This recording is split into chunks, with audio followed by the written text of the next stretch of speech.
one. But before you inflate yourself with pride, ask yourself honestly, how much work have I done? To realize the wealth of personal satisfaction from knowing you've given your all, to have helped her causes unfathomably when you rally to her call. To combine all these qualities and root them deep within, the product would be an alpha man, deserving to wear his pen. So take an honest inventory of your character within, and for every virtue you find missing, try and weave it in. For a man without these virtues isn't worth a grain of sand. It's plain to see it's more than just a pen that makes an alpha man. Greetings, brothers of this esteemed body of men. It is indeed an honor to stand before this historic chapter and provide the Founders Day address. I would be remiss if I did not recognize Brother Orlando Payne and all of the great work that he has done and leading this 224th room in the house that we know as the House of Alpha. So let's give him a round of applause. I'm sure that if our third General President, Brother Frederick H. Miller, could cry out from the Omega chapter, he would say, much obliged to the brothers of Epsilon Xi Lambda for all that you have done on this journey in Alpha. He would say, much obliged for going into our schools, making sure that our young black boys have the resources that they need. He would say, much obliged for honoring the legacy and representing the very essence of what it means to be an alpha and what it means to care and serve mankind.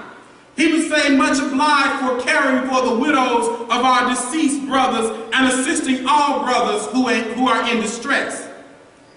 Let me also recognize the great job that Brother Dr. Timothy Burrell is doing and leading this area this year.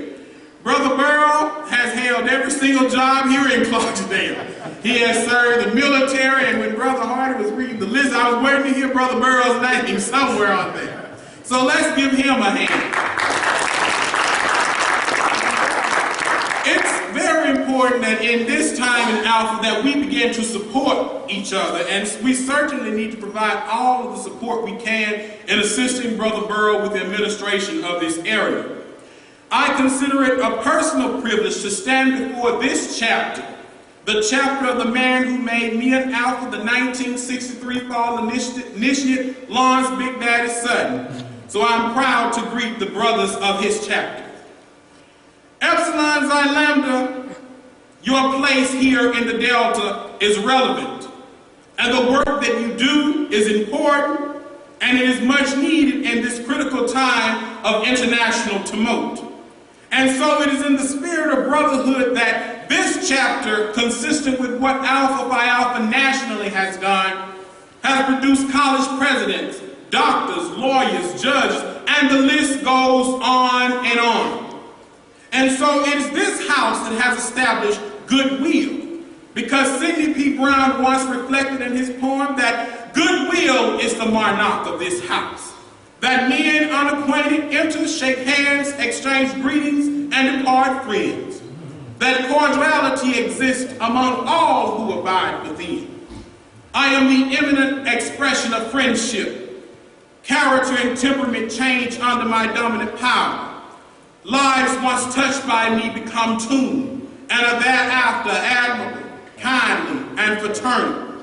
I inspire the musician to play noble sentiments, and assist the chemist to convert ungenerous personalities into individuals of great worth.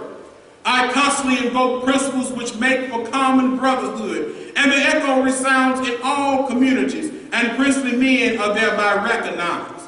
Education, health, music, encouragement, sympathy, laughter, all these are species of interest given on self-invested capital. Tired moments find me a delightful treat. Hours of sorrow, a shrine of understanding. At all times, I am faithful to the creed of companionship.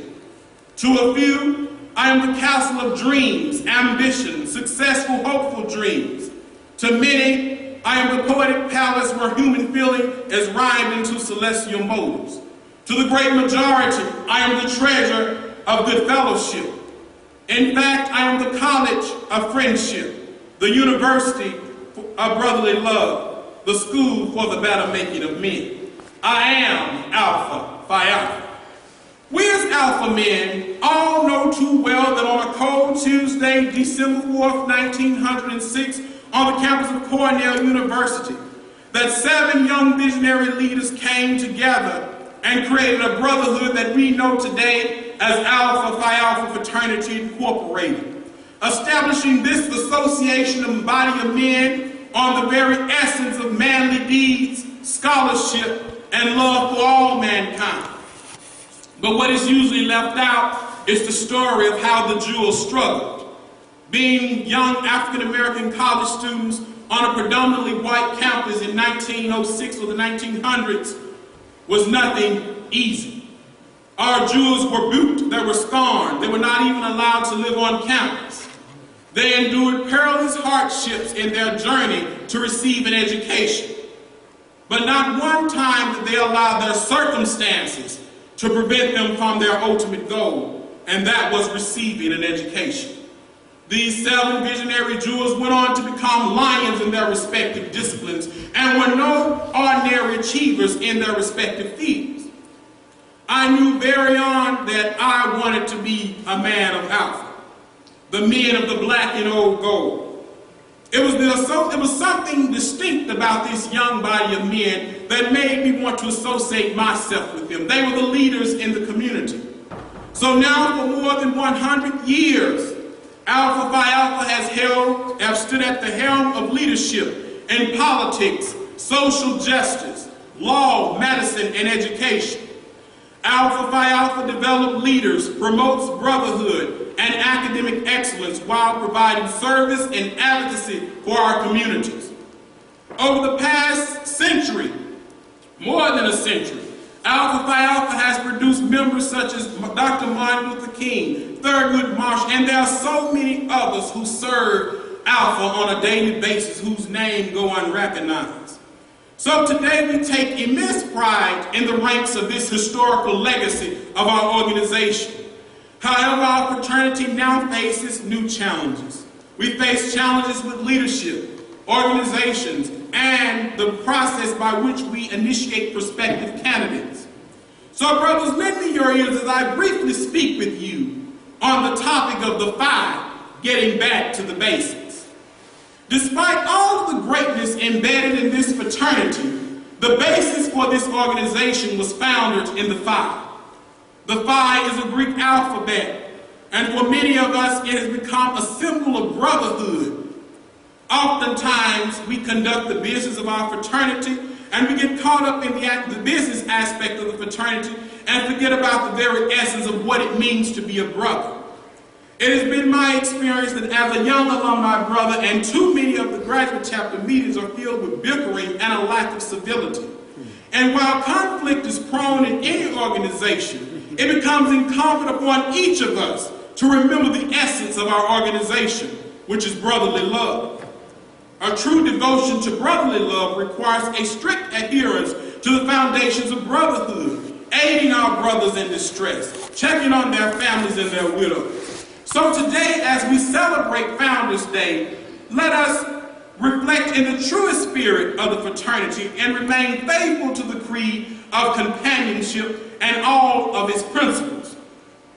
When I was a young candidate searching for the light, learning about the halls of Alpha, I was given a set of guidelines entitled as Spirit the Fraternity, which is the very prefaces of what we should be doing as Alpha men and our obligations to the organization. Simply put, this creed tells us as Alpha men what our responsibilities are as brothers, and that we are not to ask Alpha how much Alpha can do for us, but what we can do for the fraternity by attending our chapter meetings, by attending conventions, by showing up at service projects that we know make a difference in our communities. These 3 principles are very simple and are not new to any man who have seen the light. 1, prompt payment of dues.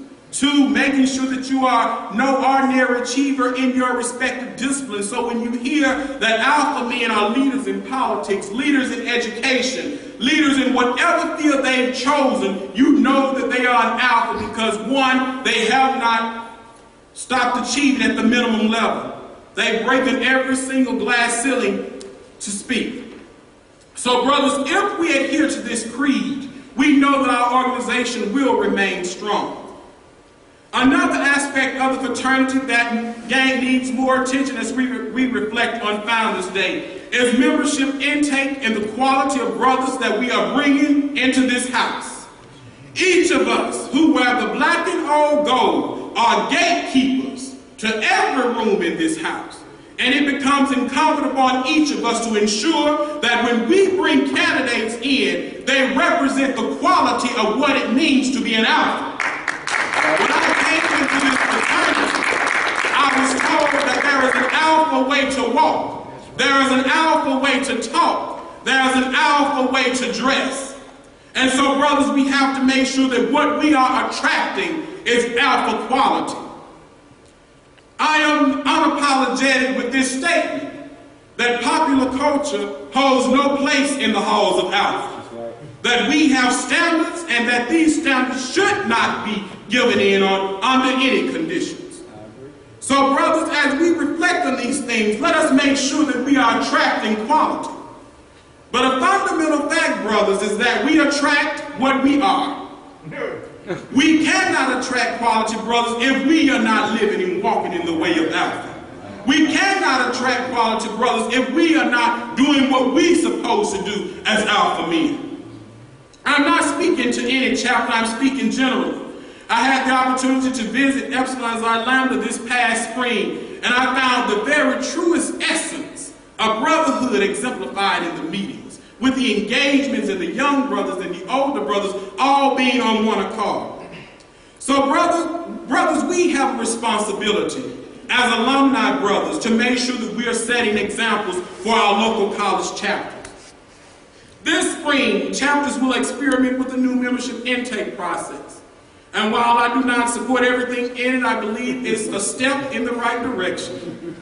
While we must make sure that candidates are quality, we must also ensure that when we're bringing someone in, if they're not doing service now, we don't expect them to do it when they're in. If they are not functioning in the workplace with ethics and morals, we can't expect them to do it then. So we are all gatekeepers of this house, and it is important that we maintain that so that alpha will be around for our sons. Many ask the question, is Alpha Phi Alpha relevant today? And I think the answer to this question is very simple. Yes. As long as there's suffering in the world, Alpha Phi Alpha remains relevant. As long as unemployment rates are high in the Delta, yes, Epsilon Xi Lambda is relevant. As long as there are enormous rates with teen pregnancy, STD infections, and so many other negative disparities, Epsilon Xi Lambda remains relevant. When young black boys are being shot down in communities because of perceived threats, yes, this organization is relevant. When Republicans seek to dilute minority voting strength, yes, this organization is relevant. Is the work of the fraternity easy? No. But it is an obligation that we all took at the moment that we decided to come into this house. Because when I came through, I was told that Alpha Phi Alpha's greatest strength lies not within the fraternity, but outside in helping someone. So when we began to get burdened down with the weights of doing our services and serving our communities and so forth, there's a poem I will close and leave you with. Our family trees are not the same.